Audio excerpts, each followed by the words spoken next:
Welcome everybody to our Monday night shiur, the last one of the year. Our pre-Rosh Hashana shiur. Next week, Monday, the week before Rosh Hashana, I need a lot of time to prepare. So this is gonna be our last shiur of the year. Then the Monday after that is Rosh Hashana itself. So we're gonna have our first shiur on Rosh Hashana. But we're going to speak about Rosh Hashanah, Yom Kippur, Sukkot. What's the avodah in these days? Simchat Torah. Simchat Torah, of course. How can we forget? And B'ezrat Hashem Yitbarach, we're going to try to touch. And I have a nice shot here from Sefer Abrit, the Ariyah Kadosh, that talk about what's the kavanah should be on those days. There's many sigurot on Rosh Hashanah, Yom Kippur.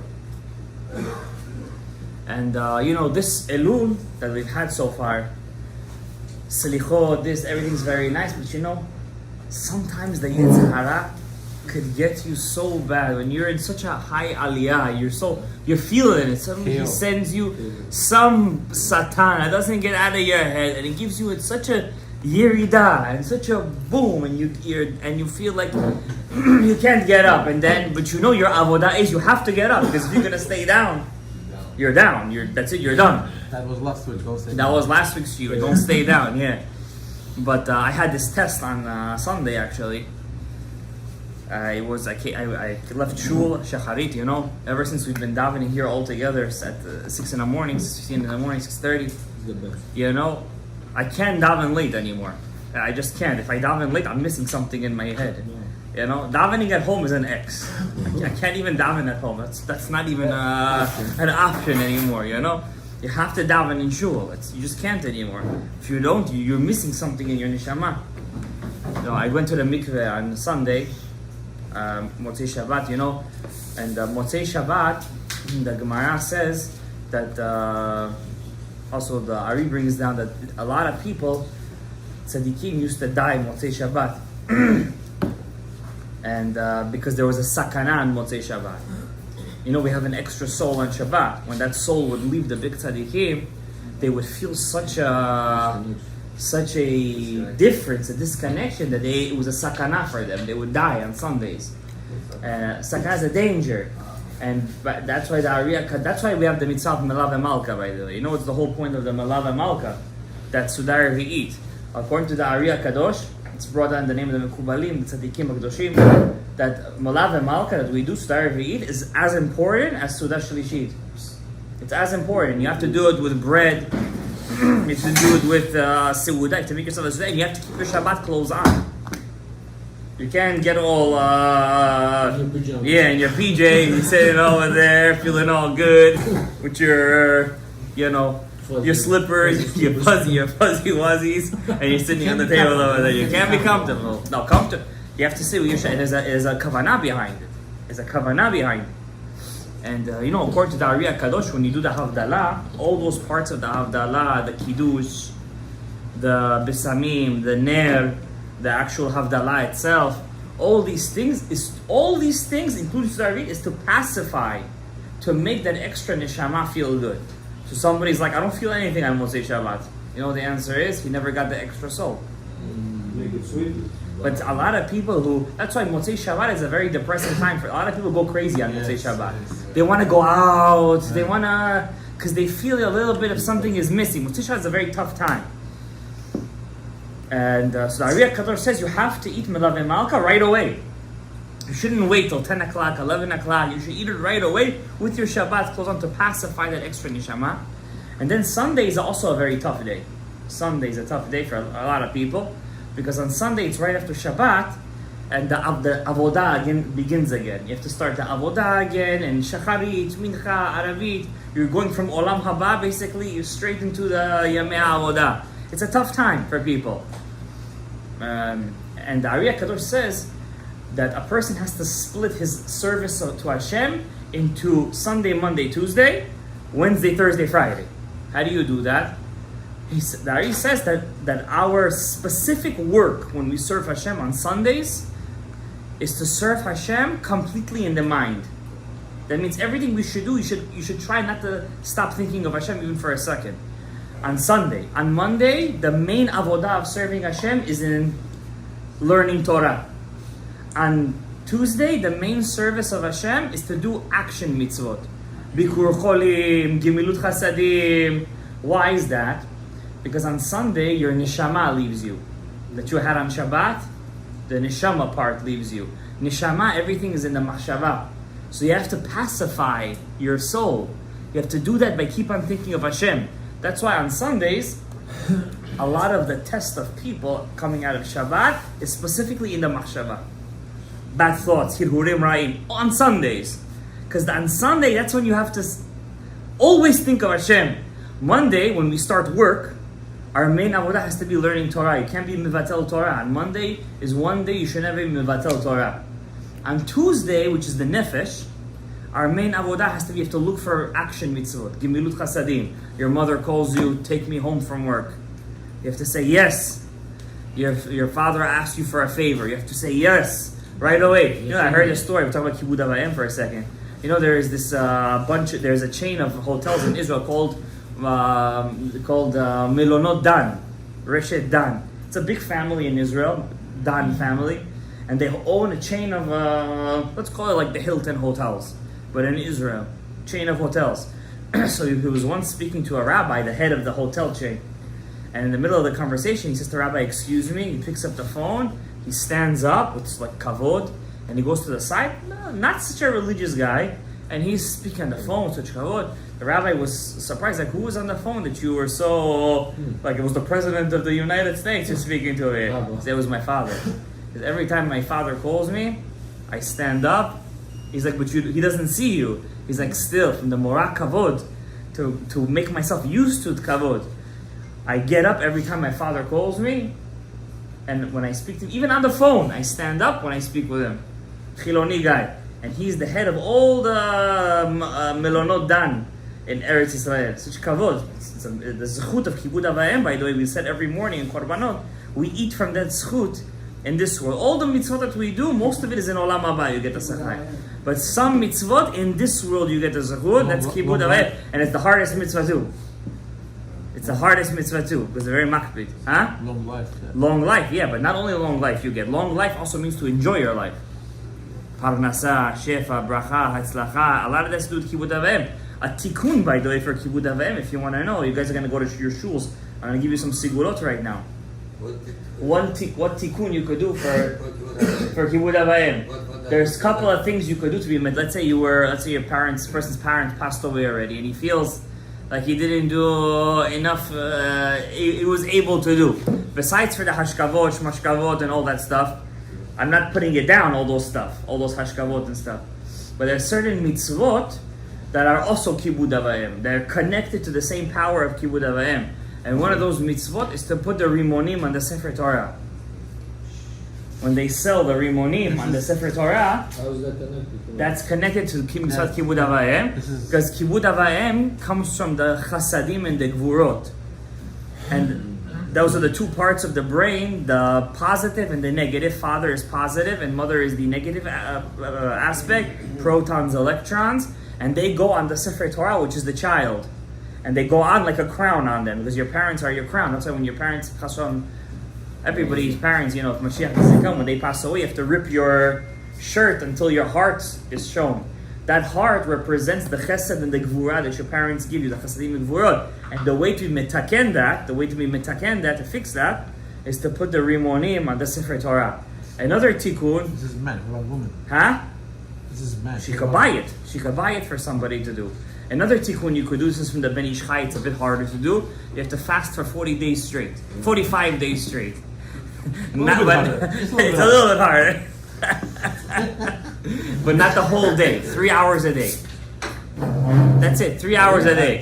You could pick any hour, but you have to do it straight for 45 days straight, except for Shabbat and Yom Tov. This is from the Ben Ish Chai in the book of Lashon Chachamim. Something to read, something to There's something to read over there. Every day. Every single day. And you have to give tzedakah every day during that time. You can't drink during those 3 hours. You can't eat nothing. Yeah? You're not allowed to sleep during those 3 hours. You're not allowed to sleep during those 3 hours, huh? You're allowed to work, but you have to make sure to give the tzedakah and say the special tefillah during that time. Another tikkun for mitzvat kibud av va'em, whoever's pogem in the honoring of their parents, there's 3 days of the year that any tikkun you do during that time, if you have kavanah, it could fix a lot in that. Those are the 3 days before Shavuot. Before the Chag Shavuot, Matan Torah, where we stay up all night. So 3 days before, the Ari HaKadosh revealed, when Rav Chaim Vital was a kid, he cursed his mother. When he was a kid, kids. I don't know what he called her, stupid or whatever. He cursed his mom. The Ari said the only tikkun for that is the 3 days before Shavuot. You have to make a specific tikkun during those 3. I'm not going to tell you what he told him to do, but it was a bit intense. But anything that we do in our level during those 3 days can be mitaken da'avan kibud avim. Why is that important? I don't want to get too into the kibud avim. This is not a shiur on kibud avim.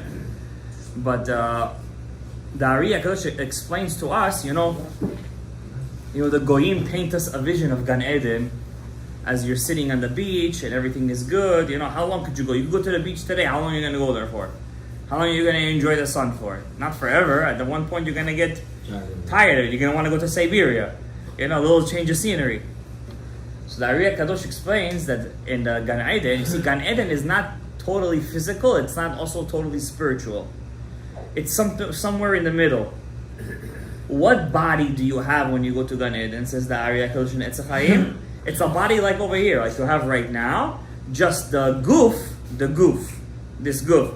It's not as physical as it is right here, but you look the same exact way. You look exactly the same, and that goof that you have is called Chalukat Derabanan. It's a special kind of goof that you have. That's the goof that Eliyahu Hanavi left. Remember, he says he came out of his body over here and he went alive to Gan Eden. Whoever thinks that Eliyahu Hanavi grew wings and went to Gan Eden, Elisha was looking at him and said, Rabbi, where are you going? Like it's some kind of skaska book. He never learned Gemara in his life. The Gemara in Masechet Sukkah said that Eliyahu Hanavi went to heaven 10 tfachim. 10 tfachim is about, this much. That means when his soul came out of his body, it was such a thrust, like a boom. His body jumped up 10 tfachim, and his soul separated from his body. That means his body is buried over here. He wasn't alive. He wasn't alive. He was dead. Okay. But we don't know where he's buried, like Moshe Rabbeinu. That's the secret. We don't know where he's buried, like Moshe Rabbeinu. Huh? He buried him. We don't know where he's buried. It says over there that the Rechev Asus took him, and Elisha Navi couldn't look after him because he wanted to get the double nivuah. When he came to look, just like Moshe Rabbeinu was taken away, also Eliyahu Navi, because they were both the same aspect. Just one was in Chesed, one was in Gevurah. So, but Eliyahu Navi didn't go alive to Shemayim. It's a Gemara Masechet Sukkah, right? Also Moshe Rabbeinu, he didn't go alive to Shemayim. The Shekhinah came down 10 tefachim on Har Sinai. He went up. Half of his body was in the cloud. Half of his body was on the bottom, on the mountain. That's why he's called Isha Elohim, a man of God. Why is he called the man of God? From the top up, he was in the Shekhinah. From the waist down, he was on the mountain.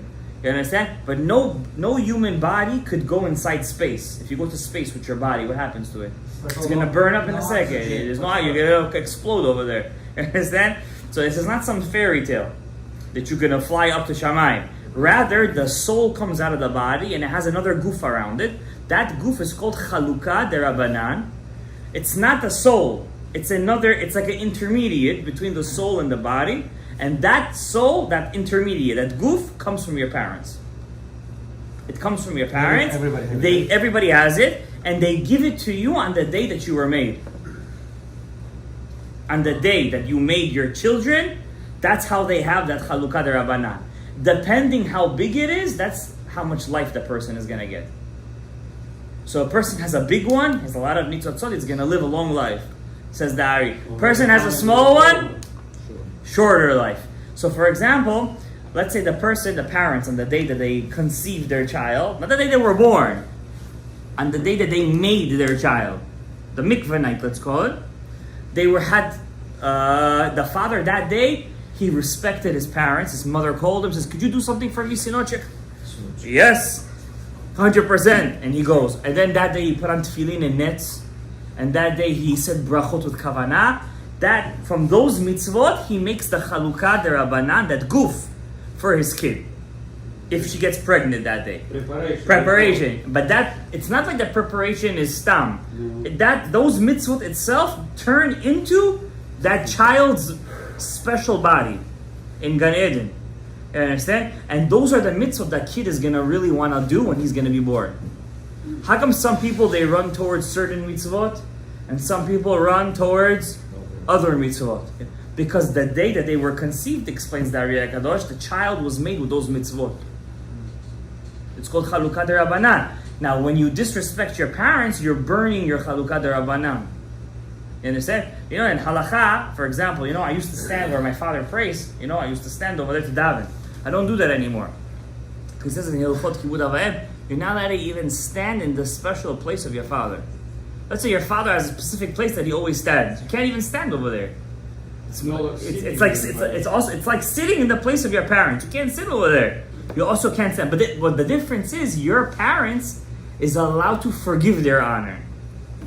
But your rabbi is not allowed to forgive his honor. Your Rebbe can say, come sit in my chair. You cannot say that. Because it's not his kavod. It's the Torah's kavod. He's disrespecting his own Torah. Because the Talmid will never reach his Rebbe. A child may reach his father, eventually. But the Talmid will never reach his Rebbe. So that tikkunim that we make for our nishamot, everything connects. Now on Tuesday, let's go back to the Sunday, Monday, Tuesday thing. We went on a small tangent for Kibud Avayim. Now let's go back. Now on Tuesday, the special mitzvot is to actually do the mitzvot, to do something physical mitzvot. On Wednesday, what do we have to do? Again, physical mitzvot. On Thursday, the main tikkun is limud Torah with your mouth. That's besides what you regularly do. And on a Friday, again, everything is b'machshava. And on Shabbat is olam haba. You get the extra neshama. What does that mean, you get an extra neshama? What is that extra neshama? Says the Ari HaKadosh in Shara Kavanot, those are souls of tzaddikim. So one day, Rabbi Chaim Vital woke up. He goes to his Rebbe on Shabbat. It was, his Rebbe was alive, the Ari. His Rebbe gets up for him. He says, why are you getting up for me? He says, you don't know who came in with you? Who? Chizkiyahu HaMelech. The king Chizkiyahu. He says, what do you mean? He was your Tosefet Neshama. Then, later on that day, he came in, he didn't even want to look at him. He says, why? You lost him. Why? Your son, na primer, spilled the food on the floor. You got angry at him. Right away, that second you got angry, he left. Even, it's very high level, we're not in that level. Even if you're makpid is how you say it. Very meticulous. Even strict, too strict. Even a little bit, that kaas takes away the Tosefet Neshama. What comes instead of it? It's a void now. It's a void. What comes instead? Yetzer hara. That's why it says, Kol man deka'is, whoever gets angry, ki'ilu oved avodah zara. It's as if he does avodah zara. Not that he does chas v'shalom avodah zara. It's as if he did avodah zara. It has to be filled all the time. There's always filled. There's always a void that has to be filled. So if you don't fill it with that extra neshama, it automatically gets filled with a bigger satan. And so that's how it is. And therefore, how do you get rid of it? By going to the mikveh. So the Ben Ish, somebody has an anger problem or an ego problem? Anger problem. He has an issue. Here's the problem. Don't go on meds though. We don't want him to get addicted to medication. You have to live in the mikveh. Are you married? When if a person has an anger issue, for example, how do you get rid of your anger? The same way a person gets rid of his ta'avot. What, a person has an anger issue, it's harder than a person that's addicted to cigarettes? This one has an addiction, and this one has an addiction, right? What do? Just like a person works on himself. This week's parasha, we have 98 curses. 98 curses this week's parasha, Aliyah Shishi, by the way. Whoa. That's why the rabbi miraculously vanishes this week usually. He doesn't like to get an aliyah. The Sdei Chemed used to run to get this aliyah. The Sdei Chemed. So there's 98 curses this week's parasha. You know what 98 curses is? And not like in Parashat Bechukotai. One is enough. Yeah, no, that's 40. I think 48 over there is, or 49. 49. And this was 68, and really bad ones. You're gonna eat your kids' flesh. You're gonna cook your children. You're gonna make parnasa, but somebody's gonna take it from you. Chas v'shalom. You're gonna wake up in the morning. You're gonna wait till it's night. In the night, you're gonna wait till it's morning. Va'ita mishuga mimarei enecha. You're gonna see things that's gonna make you mishuga. Hashem is gonna give you. You know what one of the curses is? God is gonna give you hemorrhoids. Bat chorim. It's a very big pain. And it's chas v'chalil, chas v'shalom. V'ikacha Hashem bat chorim. So many stuff. Hashem is gonna take you back to Egypt. You're gonna be sold as slaves. Pretty tough stuff over there. Why 98 says the Ari HaKadosh? Tzach klalot says the Ari. Tzach in Hebrew is chetz. You know what chetz is? An arrow. Arrow. 98 is gematria in Hebrew, an arrow. Chetz. So the Ari says in Sefer Alikutim, he writes like this: Tzach kelalot, those 98 curses. Kol ha'onesh, all of it. Hu bishvil pegamas hayesod. One reason and one reason only. Chas v'shalom, if a person is pogem his yesod. Now, what's pogem his yesod? What's pogem my yesod? Torah says, besod cherev, a sword that's nokeme, that gives revenge, nekam brit, a revenge of the brit. Pegama yesod, there's a lot of talk these days. Chas v'shalom, a person, I don't want to say in the camera, but person wastes that stuff. That's not the true Pegam Habrit. I already told you guys this in the name of Rabbi Yehuda Aftayim. Pegam Habrit, the true Pegam Habrit, what this is talking about over here, is Chas v'shalom, if a person is with a goy, with a goya, a person who doesn't keep Hilchot Nida, that's the true Pegam Habrit. You understand? That's the true Pegam Habrit. Why? Pegam Habrit means when you take your brit and it's physically put in a place of total destruction, total chaos. That's why Shovavim is such a big thing. But you know, in Chodesh Elul, it's also possible to make Shovavim during this month too. I even heard of certain groups of guys who are doing it over here. I was very happy to hear it. Next week, B'ezrat Hashem Yitbarach, I'm planning either Sunday or Friday to make over here a ta'anit with a Pidyon Nefesh. Remember last year we did it, guys? We made a ta'anit and we made Pidyon Nefesh for everybody. Pidyon Nefesh, a person has to do in Chodesh Elul. You have to do this. How do you do Pidyon Nefesh?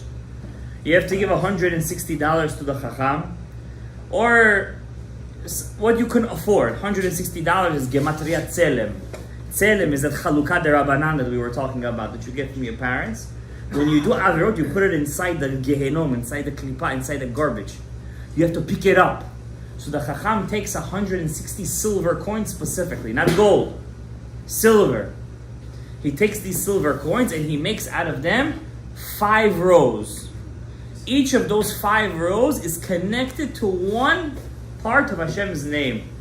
So for example, Yud-Kei Vav-Kei, he takes 10, 5, 6, 5, Ekyeh, puts 1 silver coin, 5 silver coins, and he has kavanah. Each one of those aspects connects to one aspect of the person he's doing it for, and then he mixes it all together, and he has kavanah. This person should be zochet to be written in the book of life. This is per person? Huh? Per person. We're gonna do one for everybody. A klali. If you want something specific, you have to ask for it to be done specifically. You understand? But Rav Chaim Vital writes like this, that he was very makpid to do every year the Pidyon HaNefesh. Every year. Never missed it. Once in his life, he used to do for himself, for his kids, for his wife, everything. Before Rosh Hashana, it was a chiyuv. You understand? Now, here's the secret. You could do Pidyon Nefesh, but anybody could learn how to do it. But like my Rebbe tells me, one time, Rav Chaim Vital, when he was in his previous Gilgul, he was a big rabbi. And by mistake, when a woman asked him for a halakha in Nida, he dismissed her and he told her the wrong halakha. And because of that, he himself fell in Avon Nida. Avon Nida is one of the worst Averot. Because it's a constant Avera. Nida, karet, karet, karet. Every karet, for example, 1 in and 1 out, that's 2 nights of not sleeping to make a tikkun. in, out, karet, karet, karet, karet, karet, karet. You could have 100 karets in one night.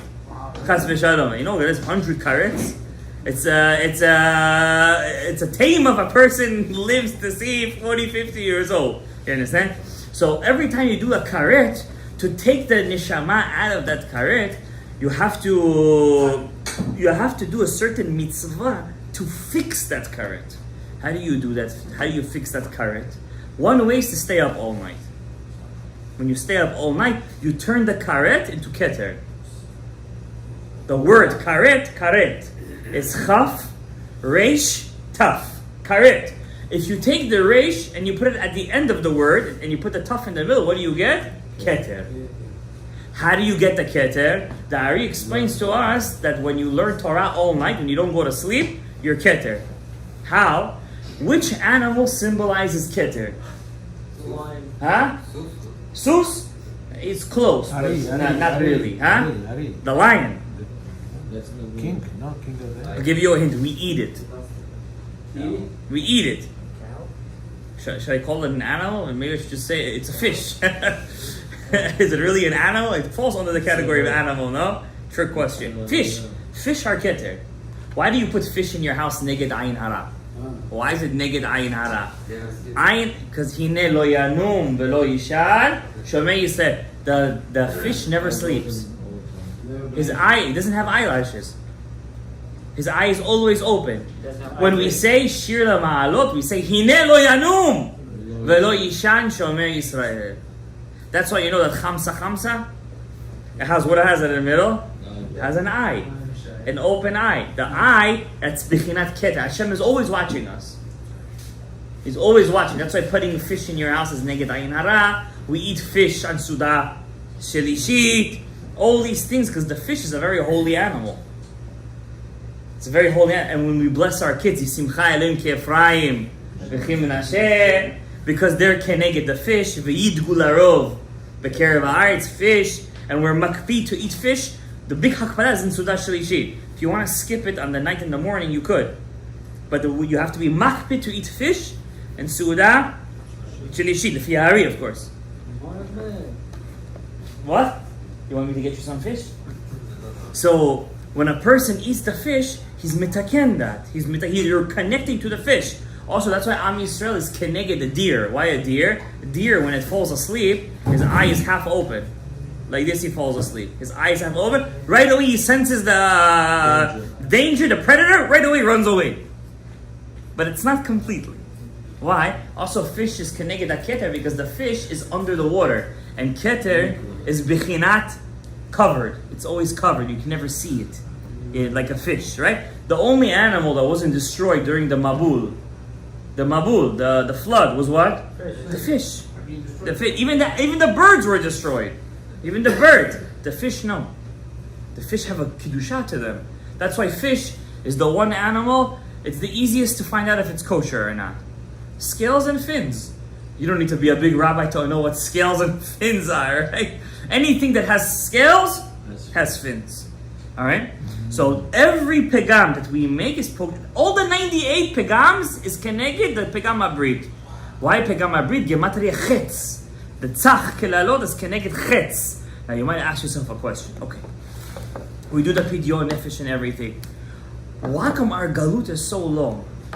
I want to tell you guys one thing. We're going to end with this. Let's see. Actually, we have 10 more minutes. I want to say something over here. Something I said maybe years ago. I said this. There's a book called Sefer HaBrit. Sefer HaBrit. Has nothing to do with Brit Milah. It's just called Sefer HaBrit. Written by Rabbi Pinchas Eliyahu Mevilna. I don't think he's related to the Vilna Gaon. So he says over here, V'darashti, and I looked into, V'chakarti etev, and I wanted to know, Lama arichut hagalut hazeh? Why is the exile so lengthy? What's the pshat? Hine bedorot ha'elu, in our generations, yesh Torah, harbe b'Yisrael. There's a lot of Torah, yes or no? YouTube is mifutzatz. Full of Torah. L'shem Torah. L'shem Torah inspiration. Listen, L'shem Torah is just a drop in the sea. ובכל זאת לא בא הגואל, still the goel, everyone says, how come Mashiach doesn't come? Alozvam et Torati. But let's be honest with each other, there's a lot of Torah these days. Yeah? How much more? What do you want him to do? You want to take the guy from the liberal from the college, from the campus and teach him Torah? It's a process. It's a lot of Torah these days, Baruch Hashem. Am Yisrael is doing what it needs to do.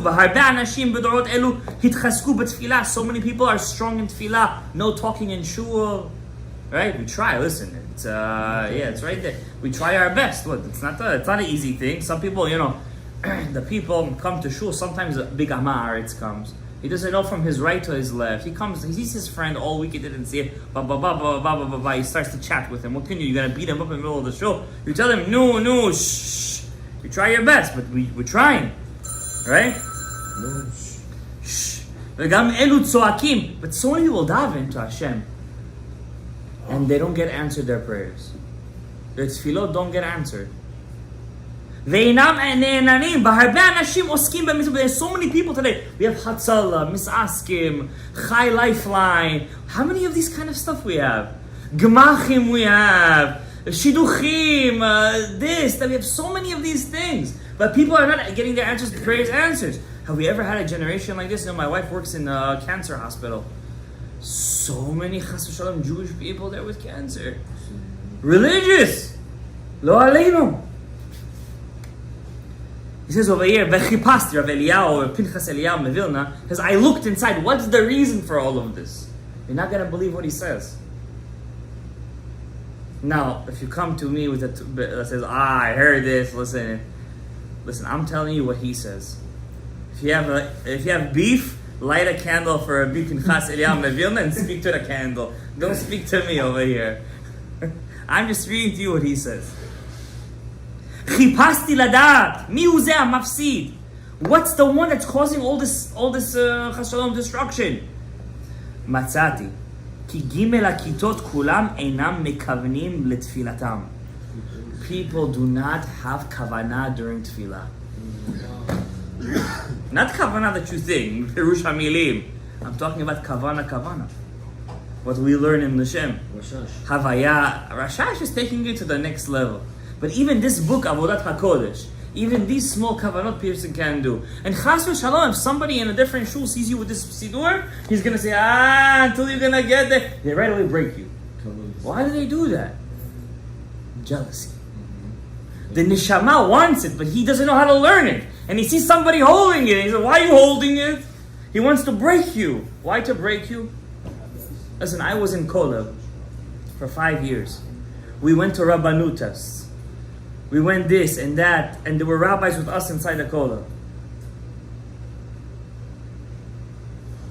From the Kolev, maybe 1 or 2 guys passed their tests. Does that mean that's it? We gotta throw away everything and spend all of our life?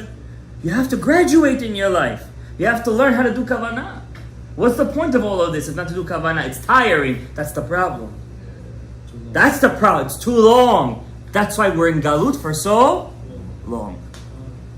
Not only in the Galut from the Beit HaMikdash, in our personal Galut. You have to run to those people who know these things, who teach. You have to shake their eyes and teach us how to serve Hashem. When we say a person is Oved Hashem, Avodah zo Tefillah.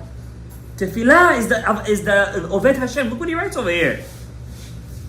V'kol adam Yisrael machshavato ledarko pana. Everybody while he's davening, one is in work, one is in here, one is in there, one is only praying for himself. Leto'elet atzmo, for his own sake he davens. V'kol haTorah u'tefillah u'mitzvah asher hu oseh mechaven liknot lo makom chashuv. Even if a person davens to have Gan Eden, it's a very low level of davening, he says. It's a high level too, because at least you believe in Gan Eden. But it's still a low level. It's not the level that you need to be a ben to HaKadosh Baruch Hu. On Rosh Hashana, we daven to Hashem, we say, Im kebanim, Im ka'avadim. Either we're like banim, either we're like avadim. If like banim, we say, Rachamenu karachem aval banim. We don't need to stay in the judgment too long if we're like kebanim. The son goes to the Beit Din, his father is the judge, right away he says, L'chaim. Im ka'avadim. But if we're like avadim, enenu lecha tluyot, we have to beg for another 9 days during Aseret Yemei Teshuvah. And then we have to wait till Yom Kippur. And then Yom Kippur we have to cry.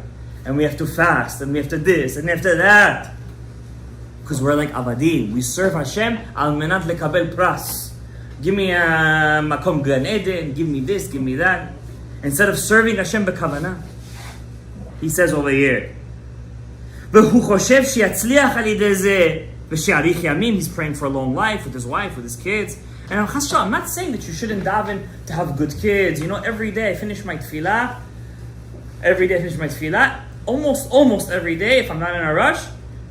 After I finish Shacharit, I say Alenu L'Shaver. I say the 13 attributes of faith, 10 remembrances. After I finish that, right away I say Tfilat Hashla. The Tfilat Hashla for having good kids. People only say it once a year. When? Erev Rosh Chodesh Sivan. That's it. What, only on Erev Rosh Chodesh Hashem has to bless you to have? Every day you have to read that. After Tikkun Chatzot I say it. But when you're davening Shacharit, Mincha, and Arabit, you have to ask yourself a question. You think Hashem needs your tefillah? How we say, when you say Ana Hashem Chatati, Aviti, Pashati, Lefanecha, right? You say Chatati, Aviti, Pashati. Right? Confession. Let's say 20 minutes later I feel like making confession again. Am I allowed to? Of course. What? Why not? What's the halacha? Am I allowed to make confession after confession? No, you can't be After sad. 20 minutes, why not? You can't be sad over it. That's a big father said, no? You have to wait at least half an hour. Why? If you say confession after confession, you're like a dog that's eating its own throw up. How much could you say your own mistake? How much could we repeat Shacharit Mincha Aravit, Shacharit Mincha Aravit, Shacharit? What are we, like a dog that's going over our Shalom Lahavdil, our key? Rather, it has to be something else in the tefillah. Guys, we have to admit, what do we have to live for? Person gets to the age of 20, okay, I need to get married. He says, I need to get married. Right away, he's looking, Shatchanim, goes out, gets dumped, feels bad, gets depressed, okay, then he goes out again, gets dumped again, then he dumps her, then he has to deal with the backlash from there because she spreads rumors about it, then he goes back and forth, finally he finds the girl. Then what does he live for? Kids now. He's already 25, 26. He's praying, kid, doesn't happen right away. Oh my God, everybody's judging him. Kids. And she's crying every time she gets her monthly. And he's trying to calm her down. He doesn't know what to do. Shalom bayis. Finally, they have the kid. Comes the Brit Milah. This one's fighting, I want to be Sandak. This one's fighting, I want to be Avi Abed. I want to be the Brachot. Everybody's fighting each other. Okay, fine. The Brit Milah passes. He has the girl. He has the boy. Then the big fight. When are we going to get a house? Oh, he's loaning money from him. He's loaning. Okay, he reaches 35 years old. He gets the house. Baruch Hashem. He has the wife. He has the kids. What's the next fight? How to get my kids into the yeshiva now? Whose pockets I have to grease to get into the yeshiva? Okay, he gets his kids into the yeshiva. He does that. What does he have to live for now? Paying off the mortgage. Paying off the mortgage. But he looks to his right. He looks to his left. He's like, I got everything. What do I have to live for now? That's when he gets the midlife crisis. Pleasure. What pleasure he already has? What pleasure? We're religious Jews. We don't want those pleasures that the goyim do. He looks around. He's a religious Jew. He says, "What do I have to live for now? I did prayer revia. I have the house. I have the wife. I have the kid. What do I have to live for?" Then you say, "Let me dust off that Gemara I had when I was in high school. Maybe those rabbis were right. Let's try to open up that Gemara. Maybe there's something in there." And he's a very sincere person. He opens up the Gemara and he starts to learn. He says, "Wow, where was I for the past 15 years? This is really something." The goy, he doesn't have a Gemara. What does he buy? A convertible. He buys a Porsche or whatever. He gets into an accident, gets drunk, gets addicted to alcohol. He starts to make videos of himself, posts it on YouTube. That's the rest of his life. That's it. That's all he has to do in his life. Post stuff, that's it. And when he comes to die, he dies. He's happy, by the way. You understand? He's very happy. He gets fat, then he gets surgery, then he gets fat again. What else he has to live for? Food. We're Jewish people. Don't we have a higher calling? Right? Absolutely. So he says, the guy opens up the Gemara, he learns. Okay, then let's say he has a high neshama. He's from Olam HaAtzilut, Olam HaBriya. He's not from Olam HaAsiyah. He looks in the Gemara, then he says to himself, okay, I learned Torah. Is there any other way I could serve Hashem? He asks himself this question. He says, okay, what do I do now? I learned Gemara, I have my Shir Kavua, but I want to serve Hashem more. Oh, I could be Machmir in Tzitzit, let me get the wool Tzitzit. And he starts to get this love of serving Hashem. And he says, I want more. I'm gonna wear a big kippah from now on, not anymore that frisbee on the head like this, that small thing. I'm gonna wear a big kippah now. Then so he's like, what do I need these jeans for? I wanna look like a Ben Torah. And suddenly he starts to feel that sweetness in the Torah if he's lucky. If he doesn't fall into that pit of the midlife crisis. And he starts to wake up. And then he says to himself, after he does all of that, he says, I want to serve Hashem more. And he hears there's something called Pnimiyut HaTorah. The inner secrets of Hashem. When a person passes away, Hashem is going to look at you and he's going to ask, Hashem himself. He said, it's a medrash. He says, did you learn Mishnah? Yes. Hashem is not going to say, did you finish Shas? You learned how much you could. You learned Gemara? Yes. You learned Chumash? Yes. Then Hashem is going to say, did you see how I made lightning? What am I, a scientist over here? I have to see how you made lightning? Hashem says, what, you think I'm actually talking about lightning? That too you could look at. Do you know what a barak is? Do you know the secret behind it? Do you know why I made it? Do you know why I said blow the shofar? A person who just learns Gemara and Mishnah his whole life, the same, you're going to ask him, why do we blow shofar in Rosh Hashana? And what is he going to tell you? To wake up your heart, he's going to say. Ask the first grader that came out of yeshiva, why do we blow the shofar in Rosh Hashana? What is he going to say? To wake you up and during Elul. That means from first grade till 40 years old, it could be a big posek. Does he know the real reason why Hashem did this stuff? No. He's like a first grader. He learns a lot of Torah. He knows a lot of halachot. He may have more knowledge. But the ta'ameh ha-mitzvot stays what? Stays like a first grader. It stays. It doesn't move. It doesn't change. Hashem wants you to grow. Hashem wants you to know His secrets. That's why He chose us. That's why. What does the rabbi say over here, Pinchas? What did he say over here? This is how I'm going to end my shiur because I want you guys to take this idea to the next year. Hashem wants you to serve Him on a higher level. You know, it says in the Beit HaMikdash, when they used to bring the korbanot, if they had the zechut, a lion would come in the form of a fire lion, right? And he would chomp down that would be the Malach Ariel, right? He would come, Malach Ariel would come, Ariel, the lion of Hashem, would come, Bon appetit, thank you for the nice meal. If they wouldn't have the zechut, the dog would come, the Samech Mem, chomp it down, Laila Tov. I want to ask you a question. Second baby, there was Sinat Chinam in there. Just from seeing a lion come and chomp down a korban, don't you think a lot of people would be religious from that? Why weren't they? How come the Kohanim were the biggest kofrim? Don't they see the lion coming down, chomping the korban? We have to wake up from this fairy tale that we grew up with. You have to open up the Sfarim HaKadoshim. You know who would see the lion? A person that would know how to see the lion. Not everybody would see it. What do you mean about that? You can't just expect, I'm a tzaddik, boom, I'm going to have nivu'ah. There is a formula behind it. There's an avodah behind it. We have this idea in our generation, let's stay, you keep Shabbat, you keep kosher, you keep mitzvot, you wear tzitzit, you're good. You're good. That you're never going to be a Oved Hashem like that. You know how you be Oved Hashem? You know how you know you're growing in spirituality? When you want the chumrot. I want the stringency. I want to be better. I don't want to get angry. I don't want to be a Baal Ta'ava. I want to be stronger. I want to be Oved Hashem on the highest level. I want to pray Shemona Yisrael for 10 minutes, not for 2 minutes. I want to cause people to be better in life. I want to help. I want to be a Baal Tzedakah. Because let's face it, if you're not going to think like that, you're going to reach an age and when you're going to be like, I have nothing left to live for. There's nothing left to live for. How come serving Hashem is the greatest pleasure? Let's see if anybody in here knows. Very great. Because Hashem is Ein Sof. There is no end to what levels you could reach with Him. That's why the closer you get to Him, the farther you know you really are. And that's the greatest pleasure in serving Him.